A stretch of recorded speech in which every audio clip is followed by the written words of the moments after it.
1 de mayo de 2015, Ciudad de México. Mientras millones de personas lloraban frente al televisor la muerte de María Elena Velasco, la mujer que durante décadas hizo reír a todo un país, bajo el rostro ingenuo de la India María, detrás de las puertas cerradas de su familia, empezaba a abrirse otra historia. No la historia de la comediante que conquistó el cine popular. No la historia de la mujer que creó uno de los personajes más reconocibles de México. La otra, la que durante medio siglo nadie quiso tocar de frente. Porque apenas su nombre quedó cubierto por coronas, homenajes y frases bonitas, volvieron a aparecer los rumores que llevaban años corriendo como un susurro en los pasillos del espectáculo. El supuesto romance con Raúl Velasco, la versión de una hija no reconocida, el silencio feroz de una familia entera. Y una fortuna que, según distintos reportes y testimonios, parecía demasiado grande para desaparecer tan rápido y demasiado incómoda para ser explicada con claridad. Hoy vas a descubrir 4 cosas que cambian por completo lo que muchos creían saber sobre la India María. Primera, cómo una actriz nacida en Puebla en 1940, criada entre carencias y escenarios duros, terminó construyendo un personaje tan poderoso que le sirvió no solo para volverse inmortal, sino presuntamente para esconder una vida paralela. Segunda, ¿qué ocurrió realmente alrededor de Raúl Velasco y por qué su nombre aparece una y otra vez en esta historia? Tercera, ¿quién es Mirna Velasco, la mujer que durante años aseguró cargar con la herida de haber sido apartada de su origen? Y cuarta, cómo el dinero, los derechos de películas, el prestigio y el miedo pudieron convertir un secreto íntimo en un escándalo enterrado durante 50 años. Pero antes necesito pedirte algo. Si eres nueva en este canal, suscríbete ahora mismo y activa la campanita. Lo que hacemos aquí es contar las historias que se dejaron a medias durante décadas, las que tienen heridas donde prometían solo aplausos. Y si esta historia te parece importante, dale like en este momento. Ese like le dice al algoritmo que este contenido merece llegar a más personas. Déjame también en los comentarios una sola cosa. ¿Tú veías las películas de la India María? ¿Y qué recuerdo tienes de ese personaje? Solo eso. Quiero saber cuántas generaciones tocó esa risa. Empecemos desde el principio. Puebla de Zaragoza, 17 de diciembre de 1940. Un México que todavía intentaba levantarse entre carencias, trenes, humo y jornadas interminables. Ahí nació María Elena Velasco Fragoso, la mujer que décadas más tarde haría reír a millones como la India María, pero que en privado se convertiría en una de las figuras más herméticas, más controladoras y más difíciles de leer del espectáculo mexicano.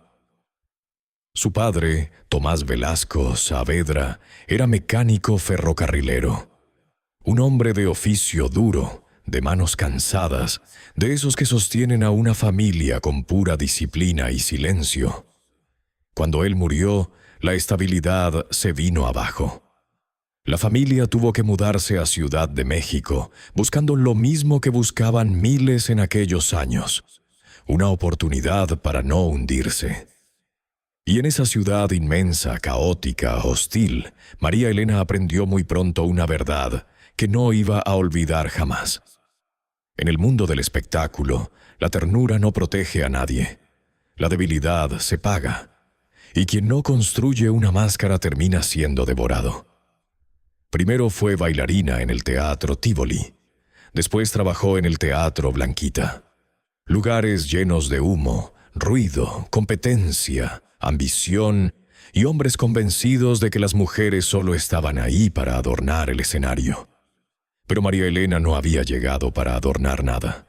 Observaba, escuchaba, guardaba. Aprendía a medir a la gente en segundos. A finales de los años 60 nació la India María. Trenzas, rebozo, torpeza aparente, lengua filosa, mirada inocente por fuera y feroz por dentro.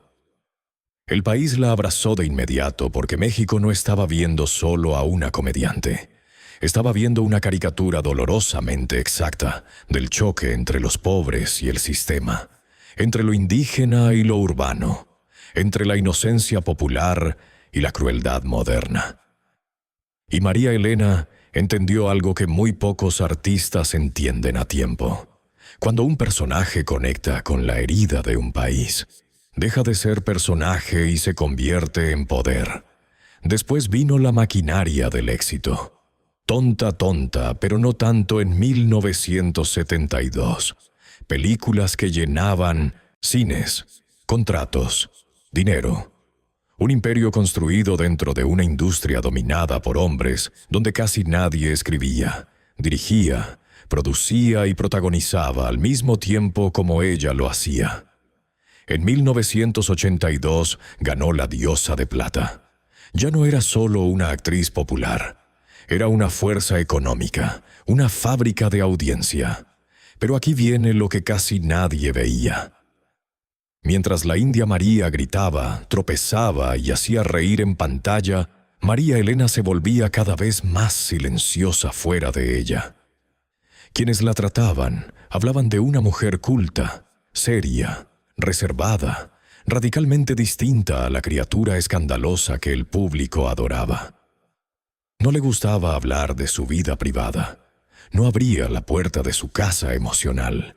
Y cuando una persona se protege tanto durante tanto tiempo, casi siempre lo hace porque sabe exactamente lo que podría derrumbarse si alguien entra demasiado. En 1965 se casó con Vladimir Lipkis Chazan. Con él tuvo 3 hijos, Iván, Goretti e Ivete. En 1974, Vladimir murió. Y de pronto María Elena no fue solo estrella. Fue viuda, madre, productora, cabeza de familia, guardiana absoluta de una fortuna en ascenso y de una imagen pública que no podía permitirse fisuras. Y ahí está la clave de todo. María Elena convirtió a la India María en su escudo, en su refugio, en su coartada perfecta. Y mientras más crecía el personaje, más se encerraba la mujer. Ese fue el verdadero origen de la tragedia. No el rumor, no el dinero, no el escándalo. La obsesión por proteger una imagen hasta el punto de sacrificarlo todo. Si llevas viendo este video y todavía no le has dado like, este es el momento. Y si conoces a alguien que creciera viendo las películas de la India María sin saber nada de esta parte de su historia, compártele este video. Foro de televisión, luces encendidas, cámaras listas. Un país entero aprendiendo a mirar hacia un solo altar del espectáculo. María Elena Velasco aparece por primera vez con el personaje que terminaría devorándolo todo. Del otro lado no estaba un productor cualquiera. Estaba Raúl Velasco, el hombre que durante décadas convirtió Siempre en Domingo en la aduana suprema de la fama latinoamericana. El hombre que podía levantar una carrera con una sonrisa o enterrarla con una mueca. Y ahí, frente a ese poder, comenzó presuntamente el secreto que terminaría pudriendo todo desde dentro. Lo que al principio parecía una alianza perfecta entre 2 gigantes de la televisión y el entretenimiento mexicano, con el tiempo empezó a tomar la forma de algo mucho más peligroso. Ella no era una actriz más. Él no era un conductor más. Si 2 personas así cruzaban la línea, no se trataba solo de una aventura. Se trataba de una bomba. Y aquí es donde empieza la parte que durante años circuló como rumor, como susurro, como versión negada en privado y repetida en voz baja en los pasillos del medio. Según diversos testimonios y versiones difundidas durante años, la relación profesional entre María Elena y Raúl se habría convertido en una cercanía íntima. Nada de eso podía salir a la luz sin destruirlo todo. Raúl tenía una imagen pública de hombre de familia, de juez moral del espectáculo. María Elena construía la figura de una comediante querida por el pueblo. Un escándalo de esa magnitud no amenazaba solo sus emociones. Amenazaba contratos, reputaciones, poder, dinero. Entonces llegó presuntamente la noticia que volvió el secreto insoportable. Un embarazo. Una niña. Una vida que no podía esconderse para siempre, pero que según esa versión tampoco podía ser reconocida. Imagínalo por un momento. Mientras millones de personas reían con las trenzas, el rebozo y las frases torpes de la India María, detrás del vestuario amplio, detrás de las telas holgadas, detrás del personaje que parecía hecho para provocar ternura, supuestamente se estaba levantando un muro de encubrimiento. Según declaraciones difundidas años después, aquellas prendas tradicionales no solo eran parte del personaje, habrían servido también para cubrir un cuerpo que no podía delatar lo que estaba ocurriendo.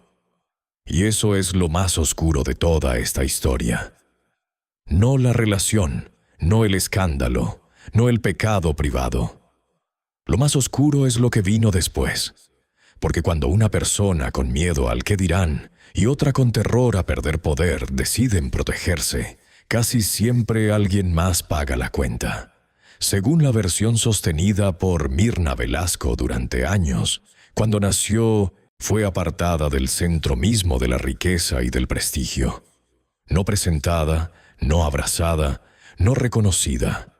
Entregada, según esa denuncia, a manos ajenas, lejos del brillo, lejos de la Ciudad de México, lejos del apellido que podía haberle cambiado la vida desde el primer día. Y ahí el caso deja de parecer un simple escándalo sentimental y empieza a sentirse como una tragedia moral. Porque una relación secreta puede ocultarse, un rumor puede negarse, pero una hija convertida en sombra ya es otra cosa. Ya no estamos hablando de indiscreción. Estamos hablando, presuntamente, de una decisión, de una operación de silencio, de una vida borrada para que dos figuras públicas siguieran intactas frente al país. Mientras María Elena Velasco llenaba cines y recibía homenajes, en otra parte del mapa crecía una niña que no tenía idea de quién era realmente. No vivía entre cámaras ni dormía detrás de rejas doradas. No conocía el peso de un apellido famoso ni el privilegio de una familia poderosa. Crecía, según su propio relato, en East Los Ángeles, lejos de México, lejos del centro de la fama, lejos del dinero que supuestamente había comprado su silencio desde la cuna. Y esa distancia no fue un accidente, fue presuntamente el verdadero castigo. Imagínalo así. De un lado, una mujer convertida en símbolo nacional, vestida con trenzas y rebozo, haciendo reír a millones de personas en salas oscuras. Del otro, una niña intentando entender por qué dentro de la casa donde vivía siempre parecía sobrar. ¿Por qué su cara no se parecía a la de nadie? ¿Por qué su presencia parecía incomodar incluso cuando guardaba silencio? Hay niños que crecen sabiendo que fueron amados, y hay otros que crecen sintiendo que llegaron de más. Mirna, según su versión, perteneció a los segundos. La casa donde pasó su infancia no era un refugio.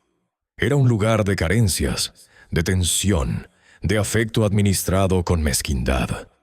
Y la figura que debía protegerla, según las denuncias mencionadas años después, convirtió ese espacio en algo todavía más oscuro. No hace falta entrar en todos los detalles para entender la dimensión del daño. Basta con saber esto. La niñez de Mirna, según su propio relato, no estuvo marcada por la pertenencia. Estuvo marcada por el abandono y por una clase de miedo que un niño no debería conocer jamás. Y entonces llegó el momento que terminó de partirlo todo. Tenía 14 años.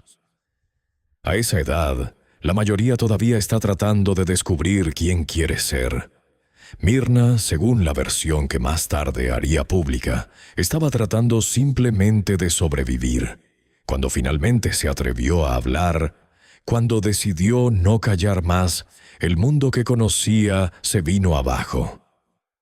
Intervinieron autoridades, hubo investigación, hubo arrestos, hubo un derrumbe total del escenario en el que había vivido. Pero la verdadera explosión no vino de la policía ni de los tribunales. Vino de una frase. Porque en medio de ese caos, según su relato, la mujer que la había criado la miró y soltó la verdad como si escupiera veneno acumulado durante años.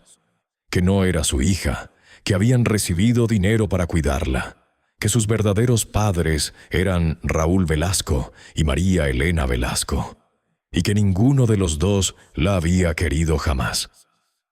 Detente un segundo en eso. Hay frases que hieren y hay frases que desarman por completo la arquitectura emocional de una persona. Esa fue una de ellas. Desde ese instante, el dolor dejó de ser solo el dolor de una infancia rota. Se convirtió en otra cosa. En humillación, en rabia, en vacío. Porque una cosa es creer que te tocó una mala familia. Otra muy distinta es descubrir que, según esa versión, fuiste apartada deliberadamente por dos personas que tenían poder, dinero y nombre suficiente para salvarte de todo lo que viviste. Esa revelación no solo cambió su pasado, cambió el significado entero de su sufrimiento. Después vinieron los hogares temporales, la sensación de no pertenecer a ningún lugar. Ya no era parte de la casa donde había crecido, pero tampoco era parte de la familia que supuestamente la había traído al mundo. Se quedó suspendida en el peor sitio posible, entre dos mundos que no la reclamaban, entre dos apellidos que representaban el poder, mientras ella seguía cargando la vida de alguien que no tenía nada. Y aquí es donde esta historia deja de ser simple farándula. Porque no estamos hablando solo de una supuesta hija no reconocida. Estamos hablando de lo que pasa cuando el silencio de la primera generación cae como una maldición sobre la segunda. Mientras unos construían carrera, prestigio y fortuna, ella construía cicatrices. La muerte de María Elena Velasco no solo dejó un vacío en el cine popular mexicano, también abrió una grieta, y por esa grieta empezó a asomarse algo mucho más incómodo que el duelo. El dinero, el patrimonio, los derechos, la herencia. Porque cuando una figura así muere, el país llora primero, pero después pregunta, ¿qué dejó? ¿Quién se quedó con todo? ¿Dónde terminó una fortuna construida durante décadas de películas, contratos, apariciones, distribución y un personaje que había dado millones? Y en el caso de la India María, esas preguntas no trajeron calma. Trajeron más sombras. Mientras Mirna, según su propia versión, cargaba una infancia marcada por el abandono, los otros hijos de María Elena crecían dentro del apellido reconocido, del círculo legítimo, del espacio protegido. Ese contraste es lo que vuelve esta historia tan brutal. Porque una cosa es la desigualdad entre extraños. Otra muy distinta es la desigualdad entre sangres que presuntamente nacieron del mismo origen, pero fueron repartidas por el destino con una crueldad casi matemática.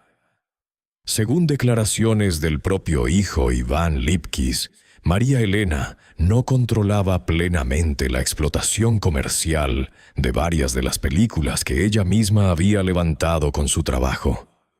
Piénsalo bien. Una mujer que escribió, produjo, dirigió y protagonizó gran parte de su obra, terminando su vida sin dominio claro sobre los beneficios completos de ese legado. ¿Cómo pasa algo así? ¿En qué momento una figura tan poderosa deja de tener en sus manos aquello que construyó? Y entonces apareció Mirna, no pidiendo aplausos, no exigiendo una coronación pública, apareciendo con algo mucho más peligroso, una verdad. Porque cuando una persona irrumpe en un sistema familiar diciendo que también pertenece, no solo pone en juego la memoria sentimental, pone en juego testamentos, porcentajes, prestigios, derechos, apellidos y silencios. Por eso su presencia fue tan incómoda, porque no llegaba solamente con una historia dolorosa. Llegaba con la posibilidad de alterar el equilibrio entero de la herencia.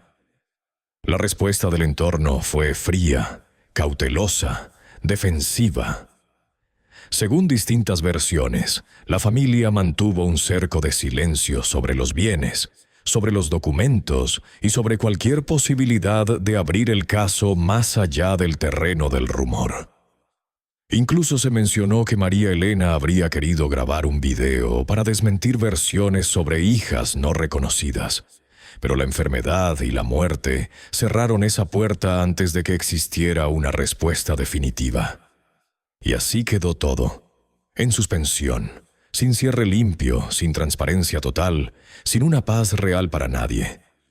La ironía es brutal. Si de verdad se sacrificó una vida para proteger el imperio, entonces ni siquiera eso valió la pena.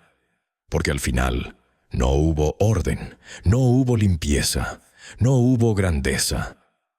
Solo quedó una familia fracturada alrededor de un legado inmenso y al mismo tiempo extrañamente vacío. Para que un secreto sobreviva medio siglo, no basta con el miedo de una madre ni con la cobardía de un padre. Hace falta una estructura, un sistema entero dedicado a decidir qué se cuenta, qué se borra, a quién se premia y a quién se condena al silencio. Y si hubo un hombre que entendió ese mecanismo mejor que nadie en el México del siglo XX, ese fue Raúl Velasco. Piénsalo. Cada domingo por la noche, millones de personas encendían el televisor para ver a Raúl decidir quién merecía aplausos y quién merecía desprecio. Ese nivel de poder no se improvisa. Se ejerce, se disfruta, se usa. Y según la lógica de esta historia, también se habría usado para algo mucho más oscuro que lanzar o destruir carreras. Lo más repugnante de todo no es solo la presunta existencia de una hija escondida. Lo más repugnante es la doble moral. Porque mientras Mirna, según su propia versión, crecía sin apellido, sin protección y sin verdad, Raúl seguía apareciendo ante el país como una especie de juez moral del espectáculo. Regañaba a artistas, ridiculizaba a cantantes, decidía quién era vulgar, quién era aceptable, quién tenía clase y quién no. El hombre que se presentaba como árbitro del buen gusto habría sido presuntamente incapaz de asumir la responsabilidad más elemental de todas: reconocer a su propia sangre. Y entonces llegó la maniobra más perversa. Cuando una verdad real amenaza con salir, el sistema no siempre la niega de frente. A veces la ahoga bajo una mentira más vistosa. Durante años, la conversación pública se llenó de otra teoría. El rumor de que Denise Guerrero, la vocalista de Belanova, era hija de la India María y Raúl Velasco. La teoría explotó por redes, por programas, por titulares absurdos. Denise tuvo que desmentirlo, y mientras el país perseguía ese reflejo falso, la historia de Mirna quedaba otra vez en la sombra. Esa es la genialidad enferma del encubrimiento. Darle al público una historia más cómoda para que nunca mire la correcta. Aún así, Mirna apareció, habló, dio entrevistas. Dijo haber avanzado en pruebas de ADN. Se dejó ver incluso junto a miembros de la familia Velasco. Y ni siquiera eso bastó para romper del todo el muro. Porque cuando una mentira ha sido protegida durante 50 años, deja de ser una mentira aislada. Se vuelve arquitectura, se vuelve costumbre, se vuelve la versión oficial del mundo. Eso es lo más devastador. El silencio no solo le robó la infancia a Mirna, también le robó el derecho a una verdad limpia en su edad adulta.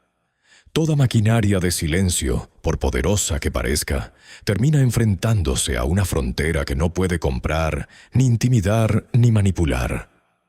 El cuerpo, la enfermedad, la muerte. Y en el caso de María Elena Velasco, esa frontera llegó como llegan casi siempre las verdades que uno pasa la vida entera tratando de posponer. En silencio, a puerta cerrada, sin espectáculo, sin confesión, sin redención pública. Durante años, la mujer que había hecho reír a millones empezó a apagarse lejos del personaje que la volvió inmortal.